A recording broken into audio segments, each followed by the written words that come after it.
আবহাওয়া দপ্তরের পূর্বাভাস মতো শুরু হয়েছে বৃষ্টি। ভোর রাত থেকে বৃষ্টি শুরু হওয়ায় দুশ্চিন্তায় কৃষকেরা। বেশি বৃষ্টি হলে আলু পচে যাওয়ার সম্ভাবনা দাবি কৃষকদের। মেদিনীপুর জেলার চন্দ্রকোনা মূলত কৃষি প্রধান এলাকা। সদ্য লাগানো হয়েছে আলু, আর এইদিকে ভোর রাত থেকে বৃষ্টিতে দুশ্চিন্তায় কৃষকেরা। পশ্চিম মেদিনীপুর জেলার ঘাটাল, দাসপুর, চন্দ্রকোনা সহ বিভিন্ন এলাকায় শুরু হয়েছে বৃষ্টি।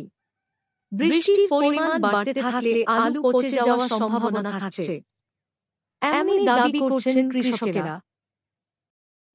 বৃষ্টি শুরু হয়েছে সন্ধ্যা থেকে হয়েছে আরম্ভ, 10টা-9টার থেকে আরম্ভ হয়েছে। রাত্রে ভোর রাত থেকে কি বেশি বৃষ্টি হচ্ছে? হ্যাঁ, ভোর রাত থেকে বেশি বৃষ্টি হচ্ছে। মানে এই যে এই পরিমাণে বৃষ্টি হচ্ছে, এতে কি আলু পচে যাওয়ার সম্ভাবনা থাকছে? আর আলু পচে যাওয়ার সময় জোর হলে পচে যাবে। মানে এই যে বৃষ্টি হচ্ছে তাতে কিছু হবে না? কিছু হবে না। সেই কারণে কি লালাগুলো সারিয়ে রাখছে? হ্যাঁ, লালাগুলো বাগিয়ে রাখছি, জলটা তো নিকাশ করতে হবে। মানে এখন কি মাঠে জল দাঁড়িয়ে যাচ্ছে?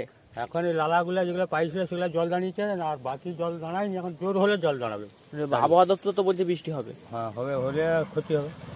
নিচু যে সমস্ত যে এলাকাগুলো, হ্যাঁ, সেগুলো ডুবে যাবে। যেগুলো নিচু আর ওগুলো কিছু হবে না। অন্যান্য যে সমস্ত এলাকাগুলো তো এখন আলু চাষ হয়নি, সেগুলো তাহলে পিছিয়ে যাবে, আবার পেছিয়ে যাবে। সে জমি পেছিয়ে যাবে, লাগাতে পারবে না চাষি। কি কারণে পেছাবে? এই তো জলে, বৃষ্টির জন্য পেছিয়ে যাবে। বৃষ্টির জন্য? হ্যাঁ, মানে এই যদি বৃষ্টি যদি বাড়ে সেক্ষেত্রে আলু পচে যাবে? হ্যাঁ, আলু পচে যাবে, থাকবে না। কি নাম আপনার? মোহন খামরু। রাত থেকে তো বৃষ্টি শুরু হয়েছে। বলতে শুরু হয়েছে। এই তো বৃষ্টি, এখনো তো আলু যে নিচু যে সমস্ত এলাকাগুলো আছে সেখানে তো এখন আলু চাষ সেরকম ভাবে শুরু হয়নি।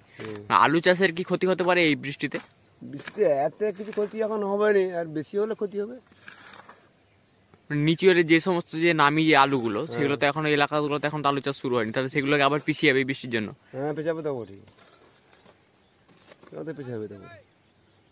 মানে এই বৃষ্টি হলে সেরকম কিছু ক্ষতি হবে না? না।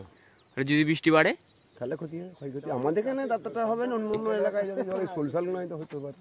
কিরকম ক্ষয়ক্ষতি হবে? প্রচুর ক্ষতি হবে। সে প্রচুর ক্ষতি হবে তো। মানে আলু কি পচে যাওয়ার সম্ভাবনা থাকবে? পচে সম্ভাবনা আছে, এখানে পচে যাওয়ার সম্ভাবনা আছে। কি নাম আপনার? আমার নাম গোবিন্দ দাস।